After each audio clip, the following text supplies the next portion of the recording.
하나님의 말씀 시편 8편 말씀을 보도록 하겠습니다.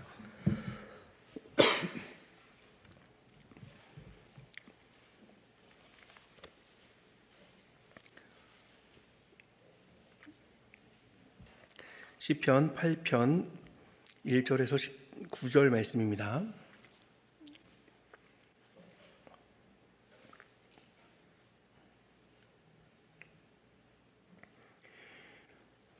제가 봉독하겠습니다. 다윗의 시 인도자를 따라 깃딧에 맞춘 노래. 여호와 우리 주여, 주의 이름이 온 땅에 어찌 그리 아름다운지요. 주의 영광이 하늘을 덮었나이다. 주의 대적으로 말미암아 어린 아이들과 젖먹이들의 입으로 권능을 세우시며 이는 원수들과 보복자들을 잠잠하게 하려 하심이니이다. 주의 손가락으로 만드신 주의 하늘과 주께서 베풀어 두신 달과 별들을 내가 보오니 사람이 무엇이기에 주께서 그를 생각하시며 인자가 무엇이기에 주께서 그를 돌보시나이까. 그를 하나님보다 조금 못하게 하시고 영화와 존귀로 관을 씌우셨나이다. 주의 손으로 만드신 것을 다스리게 하시고 만물을 그의 발 아래에 두셨으니 곧 모든 소와 양과 들짐승이며 공중의 새와 바다의 물고기와 바닷길에 다니는 것이니이다. 여호와 우리 주여, 주의 이름이 온 땅에 어찌 그리 아름다운지요. 아멘. 네, 오늘 시편의 기자는 하나님이 창조하신 이 세계를 보면서 이렇게 고백을 하죠. 여호와 우리 주여, 주의 이름이 온 땅에 어찌 그리 아름다운지요. 주의 영광이 하늘을 덮었나이다. 우리 모두는 다 이름을 가지고 있습니다. 그렇죠? 이름을 가지고 있죠. 그러나 우리가 가진 그 이름은 단순히 사람을 분류하는 어떤 기호 같은 것이 아니죠. 물론 이름을 통해서 그 사람을 구별하여 인식을 합니다. 그런데 그 구별은 그 이름을 가진 그 사람의 속성을 반영을 하고 있죠. 우리 교회에 많은 그런 성도님들이 계시지만 성도님들이 그 다른 사람들을 기억한다는 것은 그냥 그분들의 이름만을 기억하지는 않을 것입니다.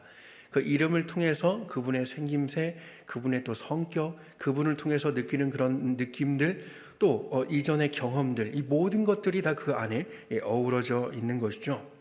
그래서 그 이름을 기억한다는 것은 그 사람을 기억하는 것입니다. 처음에는 그렇게 그냥 이름부터 알아가겠지만 사람의 관계는 서로 경험적으로 알아가는 그런 관계이죠. 그래서 그 이름을 가지고 그 사람의 그 사람됨을 채워가는 것이죠. 그 사람의 이름은 그 사람을 반영하고 있다라고 그렇게 이야기할 수 있습니다. 이름에는 이렇게 사람의 인격까지 반영이 되어 있는 것이죠.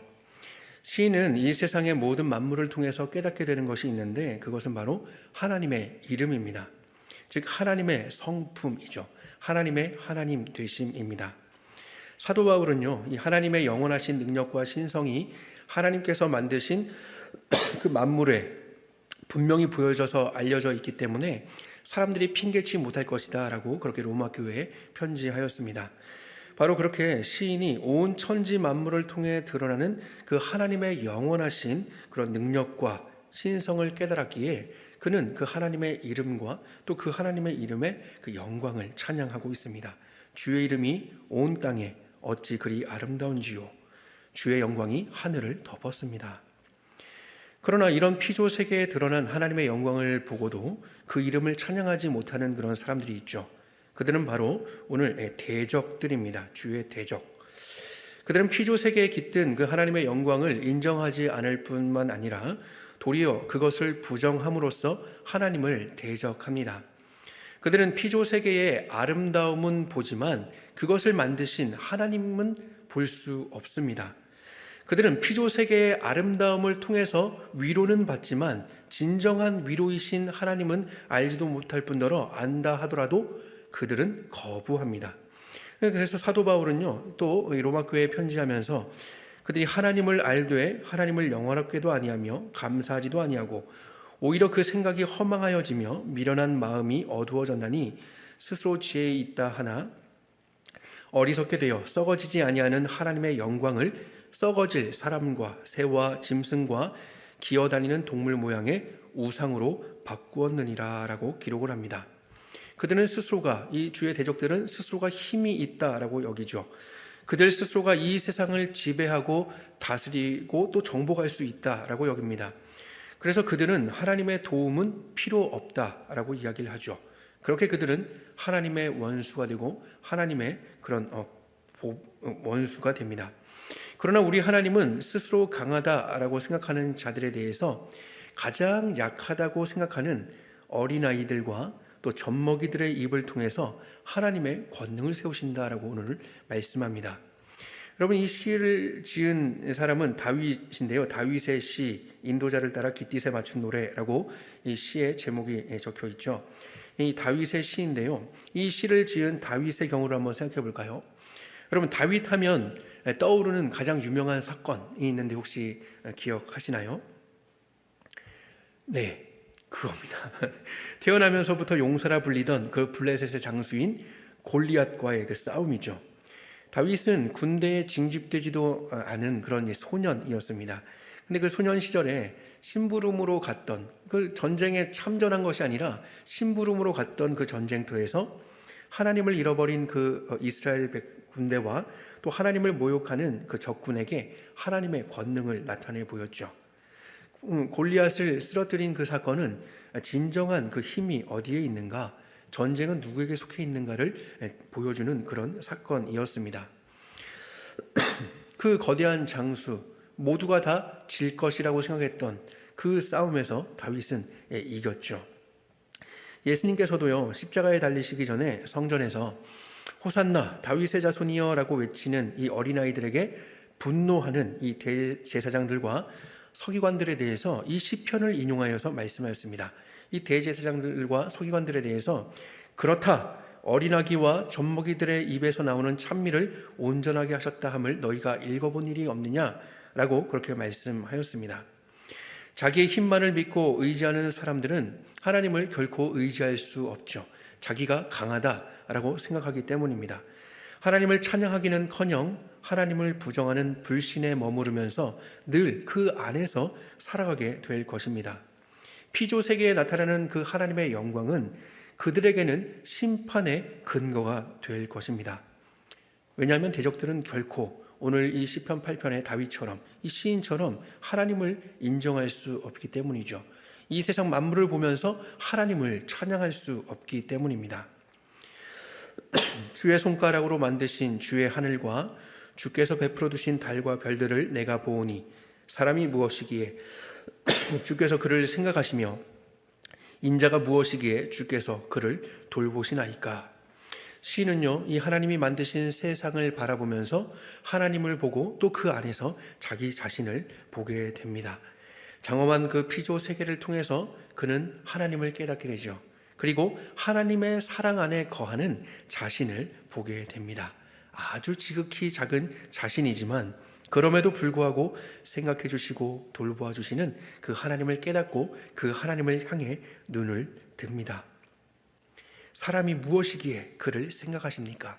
인자가 무엇이기에 주께서 그를 돌보십니까? 세상에서 이야기하는 실존주의는요, 자신의 존재의 의미를 깨닫지도 못한 채 그저 자신의 그 선택에 따라서 인생을 굉장히 허무하게 여기며 그렇게 인생을 마치게 되지만, 참된 그 실존, 인간의 참된 실존은 창조주이신 하나님 앞에서 피조물로서 겸손함으로 하나님을 고백하는 것입니다. 참된 인간의 실존은 겸손하게 창조주 앞에서 피조물로서 하나님을 찬양하고 고백하는 것이죠. 이것이 인간의 참된 그런 존재입니다. 하나님을 의지하며 살 수밖에 없는 그 연약함, 그러나 그것을 부끄러움으로 여기는 그런 허무한 오기를 부리지 않습니다. 당연한 창조의 원리로 여기죠. 그리고 그것을 인정하며 살아갑니다. 그래서 하나님께 그 모든 것을 내어 맡기고 돌보심을 구하며 하나님께서 다스리시는 그 범위 안에서 살아가는 것, 바로 이것이 성경이 가르치시는 인생의 방향인 것이죠. 올바른 방향입니다. 대적들은요, 심약한 사람들이나 종교를 찾는다고 합니다. 나약하기 때문에 다른 힘이라도 의존하려고 신을 만들어냈다라고 그렇게 세상은 말합니다. 하지만 창조주 앞에서 자신의 존재는 피조물일 뿐임을 깨닫는 것은 세상 사람들이 말하는 그런 나약함이 아니라 모든 만물을 창조하신 그 하나님 앞에 겸손함을 찾는 것입니다. 겸손함으로 그 하나님 앞에 서는 것이죠. 그리고 모든 만물을 창조하신 그 하나님의 다스리심에 겸손하게 자기 자신을 맡기는 것입니다.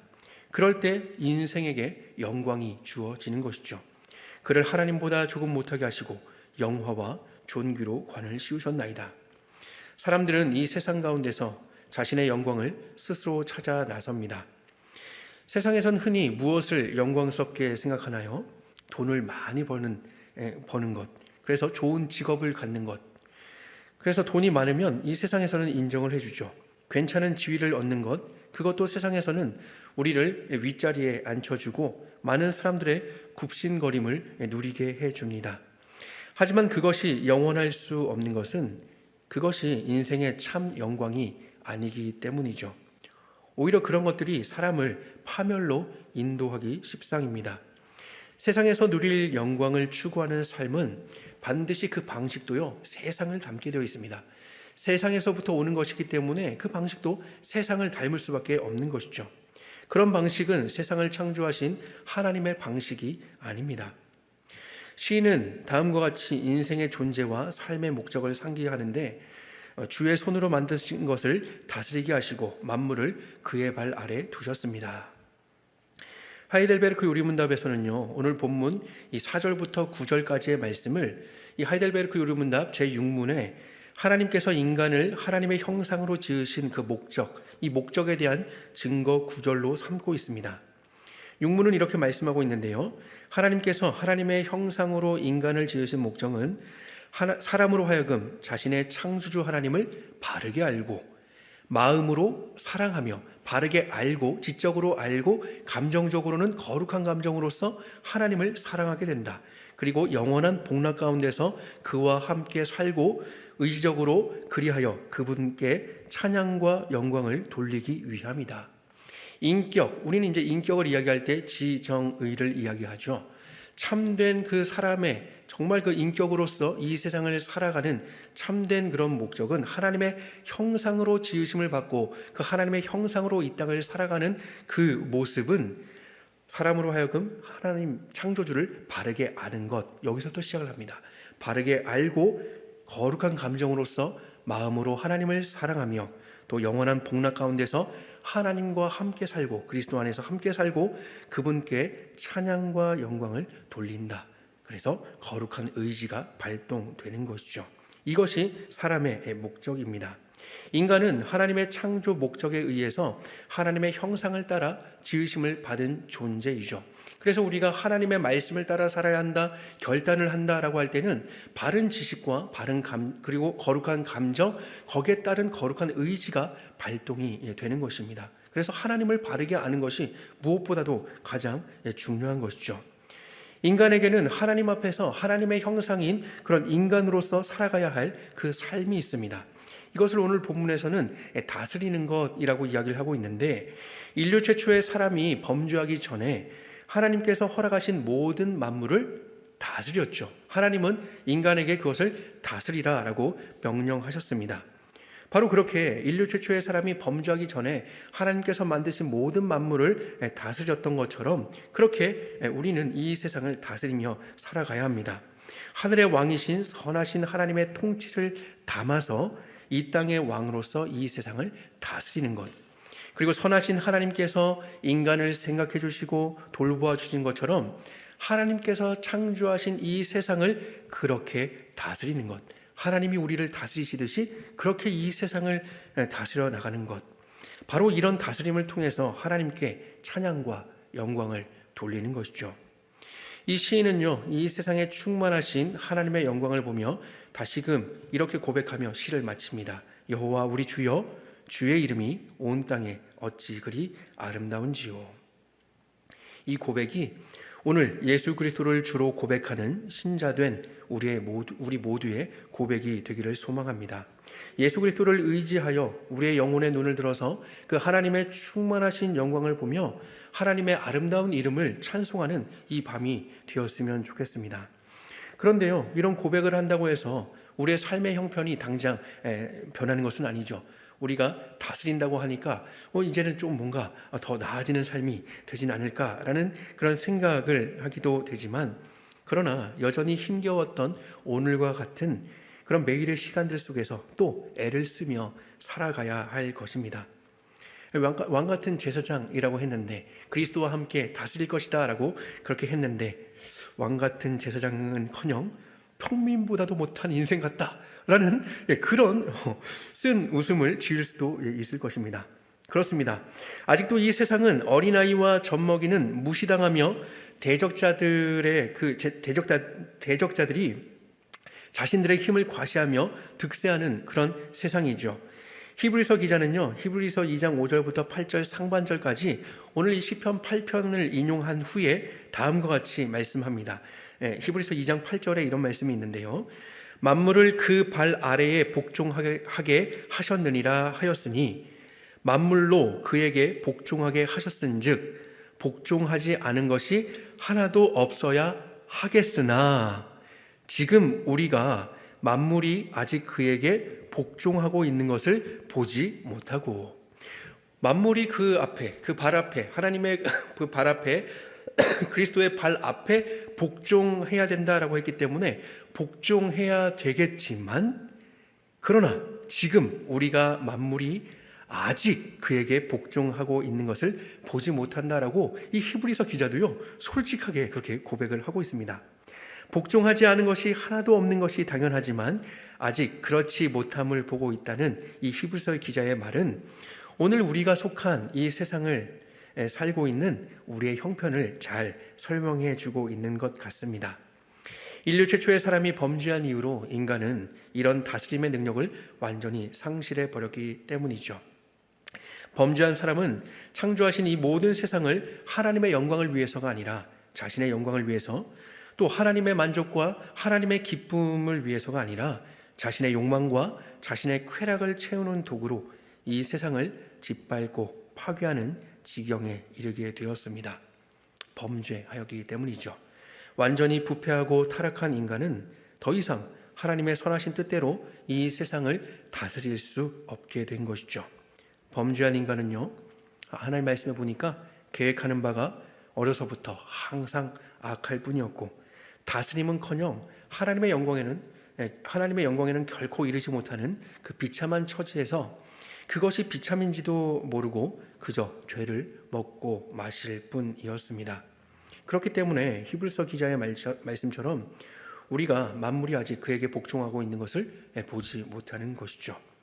그러나 그리스도의 강림 이후에 신자의 부활을 설명하는 고린도전서 15장에서는 다음과 같이 말씀하고 있습니다. 15장 22절로 28절 말씀인데 좀 길지만 제가 읽어드리도록 하겠습니다. 아담 안에서 모든 사람이 죽은 것 같이 그리스도 안에서 모든 사람이 삶을 얻으리라. 그러나 각각 자기 차례대로 되리니 먼저는 첫 열매인 그리스도요, 다음에는 그가 강림하실 때에 그리스도에게 속한 자요, 그 후에는 마지막이니 그가 모든 통치와 모든 권세와 능력을 멸하시고 나라를 아버지 하나님께 바칠 때라. 그가 모든 원수를 그 발 아래에 둘 때까지 반드시 왕노릇 하시리니 맨 나중에 멸망받을 원수는 사망이니라. 만물을 그의 발 아래에 두셨다 하셨으니 만물을 아래에 둔다 말씀하실 때에 만물을 그의 아래에 두신 이가 그 중에 들지 아니한 것이 분명하도다. 만물을 그에게 복종하게 하실 때에는 아들 자신도 그때에 만물을 자기에게 복종하게 하신 이에게 복종하게 되리니 이는 하나님이 만유의 주로서 만유 안에 계시려 하심이라. 만약 그리스도가 아니었다면 여전히 우리도 죄악 가운데 살며 오늘 우리가 읽은 이 시편의 시와는 결코 상관이 없는 그런 비참한 인생을 살았을 것입니다. 하나님은 죄로 타락한 이 비참한 세상을 완전히 회복하시기 위하여서 당신의 아들을 이 땅에 보내셨고, 죄 가운데 죽어가는 택하신 백성들을 위해서 그 모든 죄의 대가를 치르게 하셨습니다. 스스로는 도저히 회복이 불가능한 당신의 백성들을 회복하실 뿐만 아니라 새롭게 창조하시기 위해서 예수 그리스도를 이 땅에 보내주신 것이죠. 그리고 예수 그리스도를 통해서 구원하시고 그 구원이 완성될 때에 예수 그리스도와 더불어 예수 그리스도 안에서 함께 신자된 우리가 이 세상을 다스리도록 그렇게 하나님은 계획하셨습니다. 비록 지금은 우리가 사는 세상이 그리스도께 복종하지 않고 하나님께 복종하지 않고 제 멋대로이지만, 그래서 여전히 진리가 진리로서 또 하나님이 하나님으로서 신자가 신자로서 존중받지 못하고 대적을 받는 이 세상이지만, 반드시 우리 주님께서 다시 오실 때에는 각 사람의 눈이 그를 볼 것입니다. 그를 찌른 자들도 볼 것이요 땅에 있는 모든 족속이 그로 말미암아 애곡하게 될 것입니다. 우린 그날에 모든 만물이 그리스도께 복종함을 보게 될 것입니다. 그리스도께서도 아버지 하나님께 복종하심으로 우리 하나님께서 만유의 주가 되심을 보게 될 것입니다. 그리스도의 다시 오심을 고대하면서 여전히 당신의 백성을 사랑으로 다스리시는 그 하나님을 이 시편의 찬송을 가지고 우리 하나님을 찬송하는 우리가 되었으면 좋겠습니다. 여호와 우리 주여, 주의 이름이 온 땅에 어찌 그리 아름다운지요. 바로 우리가 이렇게 고백할 수 있는 것은 예수 그리스도께서 우리의 주가 되어 주셨기 때문이죠. 그 예수 그리스도, 우리의 구속주 되시는 예수 그리스도를 의지하며 이 시편의 찬송을 가지고 마음껏 우리 하나님을 찬양하는 우리의 인생이 되었으면 좋겠습니다.